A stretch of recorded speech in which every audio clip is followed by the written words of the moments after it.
Een hele goede avond. Vorig jaar vierden we al 75 jaar bevrijding en dit jaar kunnen we dat nog een keer langzaam overdoen. Want de vaccins die werken bij de ouderen. Volgende week wordt het vaccin van Janssen goedgekeurd. En ondanks alle alarmerende berichten is de derde golf nog altijd een hele kleine rimpeling. Houden zo dus en daarom hele lichte versoepelingen. Vandaag mochten we eindelijk naar de kapper. Maar als u een afspraak heeft bij de kapper rond Bosgebied de Wijnweg, goed uitkijken voor de loslopende hertjes.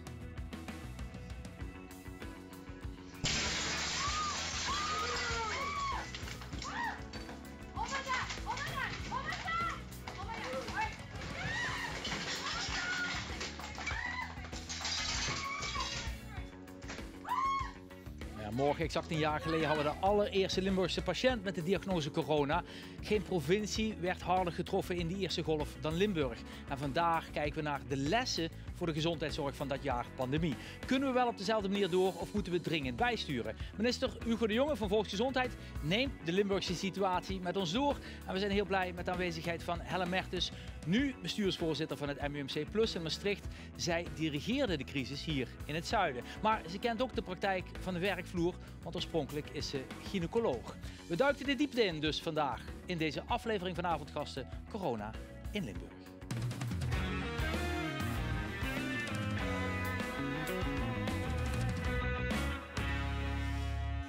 Ja, van harte welkom op deze woensdagavond die toch een beetje raar voelt. Een avond voordat we in Limburg dat eerste coronageval hadden een jaar geleden. En wat waren we toen nog naïef? Want in het weekend daarna, dus eigenlijk komend weekend, waren dit de beelden uit Schinveld. Waar GGD en veiligheidsregio ook nog gewoon een duimpje omhoog voor hadden gegeven. De lichtstoet, omdat het virus niet zou overspringen van mens tot mens. We wisten nog heel weinig van het virus toen, maar nu, een jaar later, hebben we belangrijke lessen geleerd.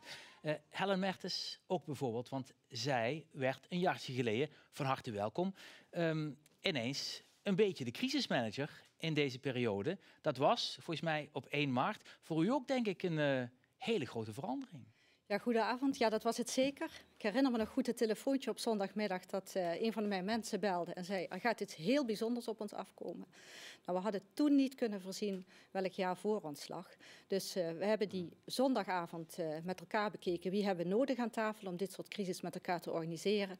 En hebben op maandag het eerste crisisoverleg gehad. Dus dat is inderdaad inmiddels alweer meer dan een jaar geleden. Ja, dat was inderdaad het eerste crisisoverleg, maar daarna hebben we toch nog een hele van die evenementen gehad. We hadden natuurlijk die lichtstoet, maar ook het TEFAF nog.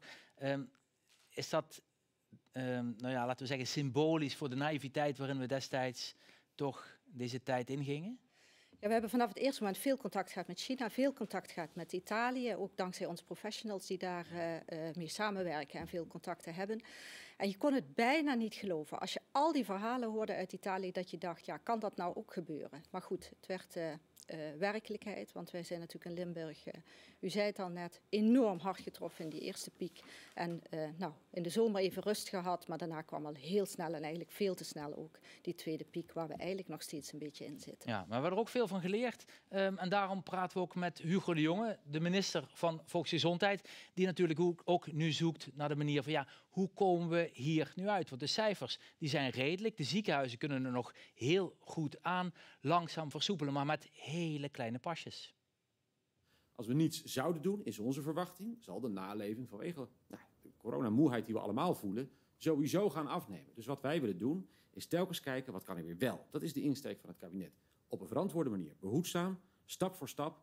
Want beter behoedzaam stap voor stap dan rukzichtloos en terug naar af. Je moet ook natuurlijk na zo'n jaar kijken hoe ga je als samenleving met elkaar met dat virus om en iets meer risico wordt begrepen. Maar natuurlijk neemt hem, als ik het woord risico gebruik, dat is ook een risico. Wij denken dat het beheersbaar is, maar het is een risico. Maar we hebben dat wel met z'n allen in de hand. Minister Hugo de Jonge, fijn dat u even tijd voor ons heeft. 4 maart hadden we de eerste Limburgse patiënt afgelopen jaar, dus deze week een jaar geleden. Nu hebben we de huidige maatregelen om de zorg in de ziekenhuizen overeind te houden. En Nederland heeft een heel efficiënt zorgsysteem, ook om die kosten in de hand te houden. Dus ook zonder corona liggen die ziekenhuizen al voor 85% tot 90% vol. Als nu corona van de pandemie een endemie wordt, waar veel experts het over hebben, en daar lijkt het ook op met de voorlopige resultaten van de vaccins, wat betekent dat dan voor de zorg? Nou, ik denk dat je na dat jaar ook met elkaar een hele hoop observaties hebt gedaan van hoe de zorg toch anders en beter kan. Het eerste wat ik wil zeggen is dat de mensen in de zorg natuurlijk gewoon echt fantastisch werk hebben geleverd. Het is echt waanzinnig dat we zo op hen hebben mogen leunen in het afgelopen jaar. En je hebt ook gezien in de zorg dat er allerlei nieuwe samenwerking tot stand werd gebracht. Ja, die we normaal nooit hadden gezien. Over de domeinen heen, over de grenzen heen, tussen ziekenhuizen en verpleeghuizen bijvoorbeeld. Echt heel erg bijzonder dat we dat hebben gezien. En ik denk dat we heel erg veel te danken hebben aan de mensen in de zorg. Tweede is dat je ook wel moet zeggen dat ons zorgstelsel ook wel erg onder druk heeft gestaan. En wat er allemaal goed ging in het afgelopen jaar was ook niet altijd dankzij het zorgstelsel, maar heel vaak misschien wel ondanks het zorgstelsel en dankzij de mensen die er werken. Want uiteindelijk is zorg natuurlijk gewoon mensenwerk. Wat ik heb gezien is dat in zo'n crisis het heel erg moeilijk is als je een heel erg decentraal georganiseerd zorgstelsel hebt, om dan toch eenduidig zo'n crisis te kunnen aansturen. Dat hebben we natuurlijk wel gedaan. En dat ging heel vaak gewoon door mensen om tafel te vragen, te zeggen, jongens, we gaan het zo doen. En heel vaak lukte dat dan ook wel. Maar ik zou wel denken dat het verstandig zou zijn om na die crisis onze zorg nog eens goed te evalueren en te kijken, kun je niet op een andere manier ook die sturing inrichten, zeker in een tijd van crisis. En dat zeg ik met name omdat als je ziet dat er schaarste ontstaat ergens, ja, dan is er, om die schaarste goed te verdelen, is er ook echt centrale leiding nodig. Nou, de komende jaren gaat er natuurlijk schaarste ontstaan, want we krijgen heel veel meer zorgvraag. En we hebben natuurlijk niet zomaar heel veel meer mensen werken in de zorg. En dus zal er meer centrale regie noodzakelijk zijn. Ja, we hebben veel geleerd over het virus ondertussen, ook over wat mensen kwetsbaar maakt. En vooral overgewicht bleek een probleem te kunnen zijn. Hoorden we eerder in het programma bijvoorbeeld van Erik Scherder. Nog even een kleine toevoeging misschien bij wat Hans ook vertelde. Je kunt bijvoorbeeld ook rekensommen springend oplossen. Als 4x2 kun je ook 8 keer springen naast je tafeltje. En er zijn ook hele goede voorbeelden van. Ook in Limburg overigens zijn er al bewegende scholen die precies laten zien hoe het eigenlijk moet. En nou moet je het alleen zorgen dat je het landelijk overneemt. Ja, inderdaad, er is al een pandemie. Die pandemie heet lichamelijke inactiviteit. Dat is een officiële WHO-pandemie in 2012. En dat kost 5,3 miljoen mensen per jaar het leven. Gerelateerd, die ziekten zijn gerelateerd aan zitten. Denkt u aan diabetes type 2, hart- en vaatziekten en obesitas. Dat zijn diezelfde groepen. En al die jaren hebben we er eigenlijk niemand over gehoord, zeg maar, die ervoor zorgt dat die pandemie eigenlijk al getackeld werd. Dus die wake-up call is niet overgekomen. Nu hebben we deze pandemie en u begrijpt, die twee pandemieën, dus precies wat Hans zegt, die vloeien in elkaar over, die zijn helemaal gerelateerd aan elkaar. En dat verhaal van Scherder staat al een tijd op de agenda. Horen we allebei plannen over preventie. Maar als we kijken naar de uitgaven in de zorg, dan gaat zo'n 100 miljard vooral naar de laatste levensjaren. Maar moeten we wel goed puzzelen om die procentjes in de preventie te vinden. Wordt dat door deze coronaperiode anders? Ja, ik denk dat we hebben geleerd met elkaar hoe ongelooflijk belangrijk preventie is. En ook dat een flink deel van onze zorguitgaven naar leefstijlgerelateerde ziekten gaat. Dus wat we moeten doen is inderdaad veel meer investeren in preventie. En wat je nu zou kunnen zeggen, als je kijkt naar hoe we onze zorg betalen, is dat er eigenlijk wordt ontmoedigd om al te veel te investeren in preventie. Als gemeente investeren in preventie, dan gaan de revenuen naar de buren, namelijk naar de zorgverzekeraars. Als de zorgverzekeraar investeert in preventie, gaan de revenuen ook naar de buren, namelijk naar een andere zorgverzekeraar. Als het zorgkantoor voor de langdurige zorg, als die investeert in preventie, mag het wettelijk niet eens. Kortom, wat we moeten doen is zorgen dat het aantrekkelijk wordt voor de financiers van de zorg om te gaan investeren in preventie. En daarom moeten we eigenlijk het financieren van preventie tot het hard maken van onze zorg. We betalen nu voor ziekte en het repareren van ziekte. En we moeten echt gaan betalen voor het voorkomen van ziekte. Nu is dat nog te veel stoken voor de buren, zou je kunnen zeggen. En we moeten juist het financieren van preventie tot het hard maken van ons zorgstelsel. Dat is een van de belangrijkste lessen, denk ik, van het afgelopen jaar. Ja, we kennen het verhaal bijvoorbeeld uit Afferden, waar de positieve gezondheid heel goed werkte. 25% mensen minder doorverwijzingen naar de ziekenhuizen. Maar ja, toen kwamen de ziekenhuizen in de problemen, want die maakten niet meer genoeg omzet. Dus dat liep meteen spaak. En zo hebben we in Zuid-Limburg bijvoorbeeld ook het project Blauwe Zorg. Een pilot sinds 2013. En de gedachte is daar vooral om professionals meer ruimte te geven, om de verschillende lijnen in de zorg bij elkaar te brengen. Wat de hulpverleners doen, is dat nog wat de mensen zelf ook willen. helpt het ze ook echt? Of is het vooral maar hulpverlening op hulpverlening op hulpverlening? En werkt het elkaar zelfs ook nog tegen? En wat bleek nou is dat we bij gezinnen waren geweest waar zelfs wel 17 hulpverleners over de vloer kwamen. En al die hulpverleners die maakten plannen. Maar niemand had eigenlijk gevraagd naar het totaal in het systeem. Werkt dit nog in dit gezin?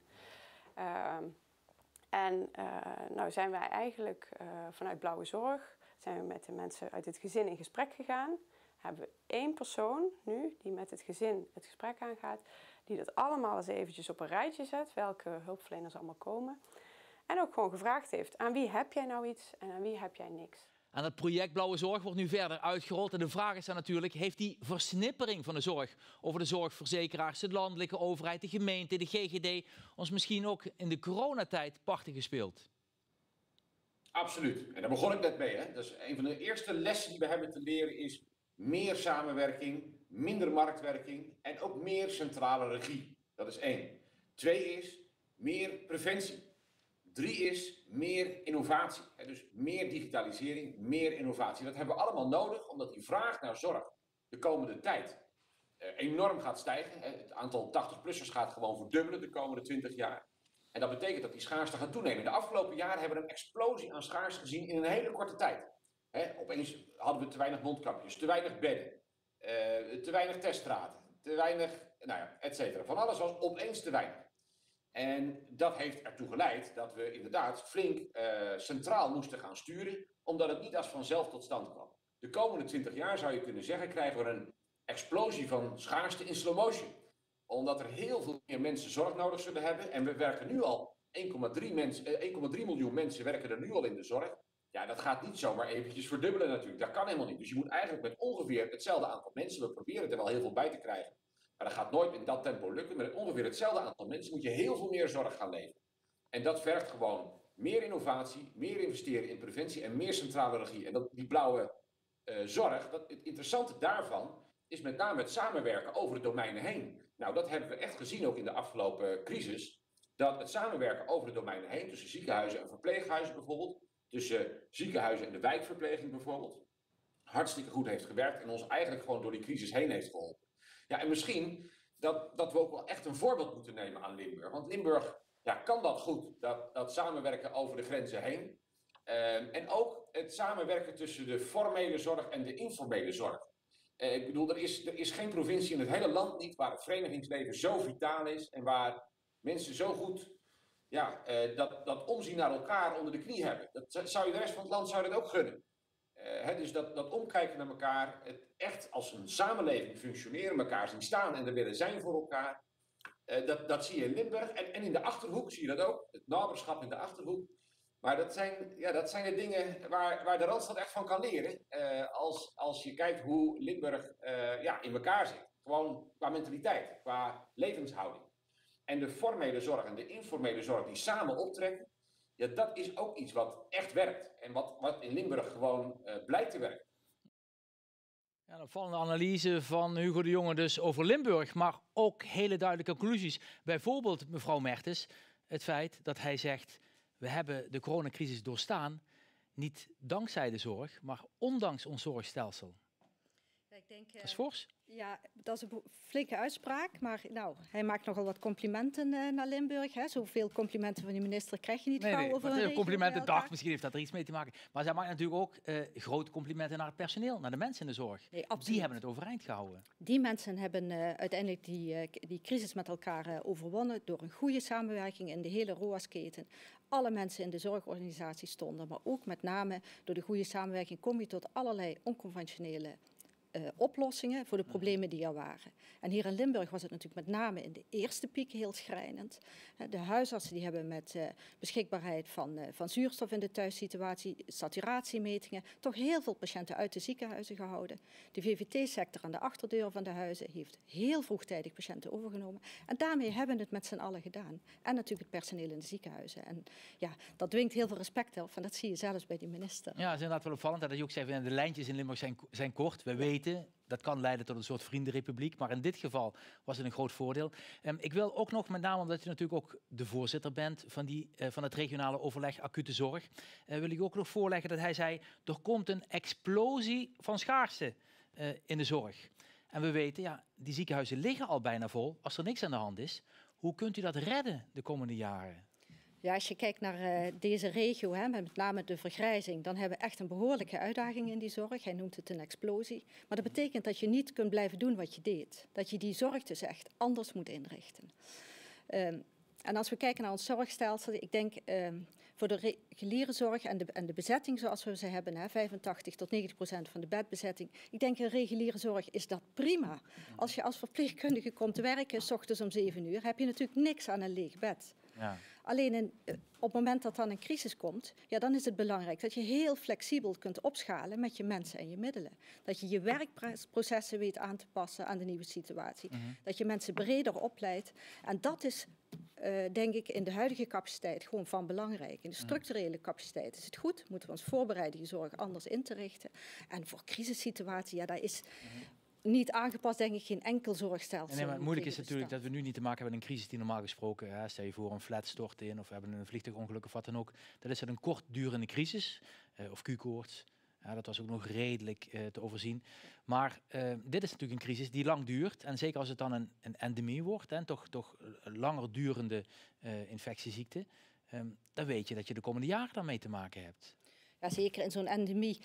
We weten inmiddels heel veel meer over het virus. Dus we weten meer over goede behandelingen. Dan zal het zich ook de vaccinatie gaan effect hebben. Dan zal het zich ook beter spreiden. Dus het is veel beter inplanbaar in de huidige zorg. Ja. Dus de problemen zoals we die het afgelopen jaar hebben, zijn dan echt wel anders. Ja, en dan voorziet u, dan kunt u toch veel beter handelen wat dat betreft. Ja, zeker. Dat is wat wij voorzien. En daar bereiden we ons ook op. Dat is goed voor. nieuws. Ja. Voordat we teruggaan naar de conclusies van Hugo de Jonge, wil ik u nog even vragen, natuurlijk als voorzitter van het ROAS. Hoe staat het ervoor op dit moment in Limburg en uw ziekenhuis, het MUMC Plus, qua IC-capaciteit? Ja, wat we zien is dat alle ziekenhuizen in Limburg echt wel lucht krijgen nu, ook op de intensive care. De laatste weken zijn de cijfers wat gedaald. We zijn als Limburg nu een ontvangende regio. In verschillende regio's, bijvoorbeeld Noord-Holland met name, hebben ze veel meer opnames. Dus wij ontvangen mensen uit die regio. De capaciteit in Limburg is daar toereikend voor. Wat we verwachten is de komende 7 dagen dat het zo ongeveer blijft. Een hele lichte toename op de IC en een iets grotere toename in de kliniek. Ja, en daarna verwachten we toch, u noemt het eerder een kleine rimpeling, maar dat die rimpeling wat forser wordt. Ja. Dat we echt nog Want heeft u daar zicht op wat betreft het aantal infecties dat nu geregistreerd wordt, een aantal ziekenhuisopnames dat eraan komt? Daarvan weet u van goed, een aantal stroomt er vandoor naar de IC. Heeft u daar zicht op? Ja, we hebben daar zeker zicht op. Dat volgen we dagdagelijks. En wat met name nu een belangrijke factor is de percentage van de UK-variant. Die was vorige week nog 16%. Die loopt nu ook in Limburg op. Vorige week 16% hier, maar meer dan 2/3 in de andere regio's van het land. Dus ook hier zie je hem toenemen. En dat betekent dat wij ook wel eigen instroom en meer COVID-patiënten uit onze eigen regio hebben te verwachten. Ja, dat is duidelijk. Goed. We gaan nog even terug naar Hugo de Jonge. Want we weten natuurlijk dat de analyse van de minister tot nog toe duidelijk was, fel. Misschien heeft het iets te maken met het feit dat hij ook niet verkiesbaar is, dat hij zo vrij uitspreekt. Maar wel geeft hij een duidelijk signaal af dat voor een crisis ook af en toe centrale sturing nodig is. En met name die centrale sturing, die nationalisatie bijna, dat kennen we nog natuurlijk uit dat landelijke, die patiëntenregistratie die uiteindelijk naar het westen ging, zorgt altijd voor veel onrust in ziekenhuisland. En David Jonge, die zag erbij al hangen. Nou ja, kijk, wij hebben laten zien dat samenwerken echt heel goed kan en heel goed gaat. En dat kan ook binnen het huidige systeem. Waar mijn zorg zit, is dat dadelijk een nieuw kabinet het hele zorgsysteem op zijn kop gaat zetten. En dan geef ik u op een briefje, dan gebeurt er heel veel. Maar dat heeft niks meer te maken met patiëntenzorg. Maar dan gaat iedereen zorgen dat zijn eigen belang weer goed terugkomt in het nieuwe systeem. Dus daar moeten we vooral vanaf blijven. Binnen het huidige systeem kan heel veel. Ja, ik geloof heel sterk in de regio centraal zetten. Ik geloof dat Limburg dat ook op een hele goede manier laat zien. Wat ik me herinner van veel werkbezoeken, bijvoorbeeld in het zuiden van Limburg, als het gaat over de samenwerking in de regio, bijvoorbeeld in de wijkverpleging, daar laat nou juist de zorginstellingen laten daar nou juist zien dat je door samenwerking zorg in stand kunt houden, daar waar het zonder samenwerking eigenlijk niet meer zou lukken. Dus minder markt en meer samenwerking in zo'n regio over de domeinen heen, dat is volgens mij helemaal de toekomst, waarbij de regio met elkaar kijkt, hoe zouden we hier onze zorg moeten organiseren, wetend dat de vraag gaat groeien en dat het aantal mensen wat zorg kan geven niet zomaar gaat groeien. Dat is nou juist wat Limburg laat zien en die regionalisering geloof ik zeer in. Wat we alleen ook moeten doen, want dit is voor in vredestijd, zeg maar. En wat we ook moeten doen, is dat we, als we zo'n crisis meemaken zoals in de afgelopen tijd, dan in staat zijn om ook in één keer te centraliseren. En dus in één keer het zo te doen dat je je ook kunt laten aansturen via centrale regie. Dat is gewoon nodig. Dus ik denk dat en meer centrale regie en daadwerkelijk samenwerken over de domeinen heen in de regio, dat dat in die combinatie de toekomst zou moeten zijn. Dat is de les volgens mij van het afgelopen jaar. Prima. Hugo de Jonge, hartstikke bedankt voor uw tijd. Veel succes komende weken. Tot ziens, hè. Jojo. Dankjewel voor de dikke duim. Wij gaan dan kijken naar die conclusies van Hugo de Jonge, want het zijn duidelijke woorden. Wat haalt u eruit, mevrouw Mertens, voor Limburg? Ja, wat ook hem opgevallen is dat het samenwerken in de regio ontzettend goed gegaan is. Niet alleen in de eerste piek, maar eigenlijk het hele afgelopen jaar zijn we steeds dichter naar elkaar toegegroeid. We zitten, ondanks dat we in een zorgstelsel zitten waar hij het ook even over heeft, marktwerking en concurrentie, lukt het ons veel beter om samen te werken. En volgens mij is dat ook de enige manier om de hele transitie in de zorg te doen. En de gezondheid gewoon te verbeteren in onze hele regio. Ja, maar hij zegt ook, voor Limburg is er eigenlijk maar één optie. Preventie moet het hart worden van de zorg. Ja, helemaal eens. We hebben natuurlijk veel regio's in Limburg wat met de gezondheid slecht gesteld is. Hè? Ook als je dat vergelijkt met de landelijke cijfers. Als je kijkt naar levensverwachting in sommige wijken, naar kwaliteit van leven. En dat is alleen maar op te lossen met preventie, denk ik. Sectoren met elkaar verbinden. Hè? De mevrouw Vermeer zei daar ook al iets van in de tuin van de blauwe zorg. Hè, daar wordt gekeken naar het sociale domein. Naar zorg. En het is toch zo dat er een hele duidelijke relatie is tussen schuldsanering, arbeidsparticipatie aan de ene kant en zorgconsumptie aan de andere kant. Dus met preventie en het verbinden van allemaal verschillende sectoren kunnen we daar denk ik een oplossing brengen. Ja, dat mensen in het ziekenhuis terechtkomen als ze een maagsfeer hebben van de schuldenproblematiek bijvoorbeeld. Ja, bijvoorbeeld. En dat doet ook aan je gemoed denk ik niet goed. Ja. Wij praten over de juiste zorg op de juiste plek. Hè? De minister ook regelmatig. Maar de beste plek is niet altijd het ziekenhuis. Hè? We moeten vooral mensen daar weghelpen. Ik vraag je ook nog even over natuurlijk wat mevrouw Vermeer zei. Anita Vermeer over dat project Blauwe Zorg.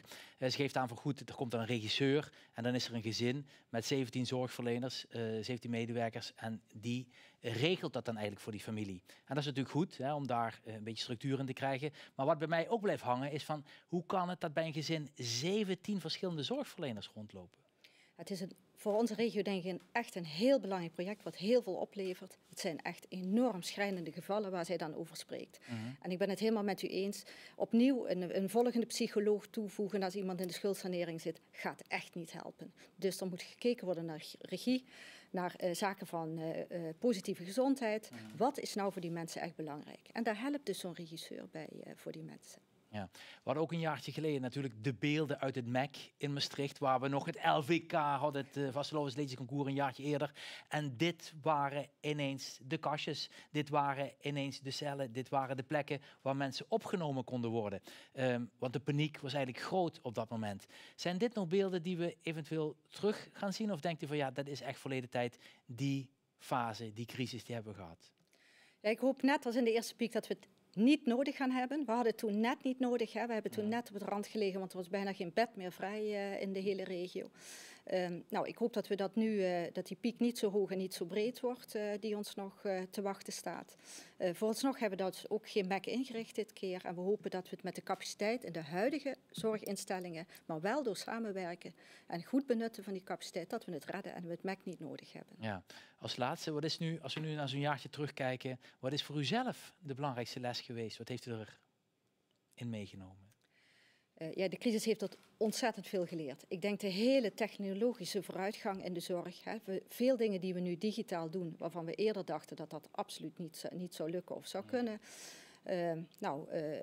De hele verandering van flexibiliteit in de scholing van mensen, het opschalen van zorg. Het heeft ons echt heel veel gebracht. Het thuiswerken is ook belangrijk, denk ik, voor het klimaat en de andere crisissen die we nog hebben. Dus al met al denk ik, we moeten vooral de lessen die er geleerd zijn vasthouden, de goede dingen vasthouden. En dat helpt ons ook bij die transitie van de zorg die we gewoon te doen hebben met z'n allen. Ja, ik ga u hartstikke bedanken voor de uitzending, maar ook voor het afgelopen jaar natuurlijk. Want u ging van crisismanager naar de functie van bestuursvoorzitter. Dus wat dat betreft denk ik ook een tropenjaar voor u geweest. Dank u wel, ook voor uw collega's. En de dikke duim en de complimenten natuurlijk van Hugo de Jonge. Heeft u ze net gehoord. Hugo de Jonge, van harte bedankt natuurlijk. Heel veel succes. Straks ook in de volgende stap van de carrière na 17 maart. En ik bedank u voor het kijken. Morgen zijn we er weer. Dan kijken we onder andere vanuit Hoogstaten terug naar die eerste patiënt van toen, van een jaar geleden. Ik wens u een hele fijne avond en een goede gezondheid. Dag.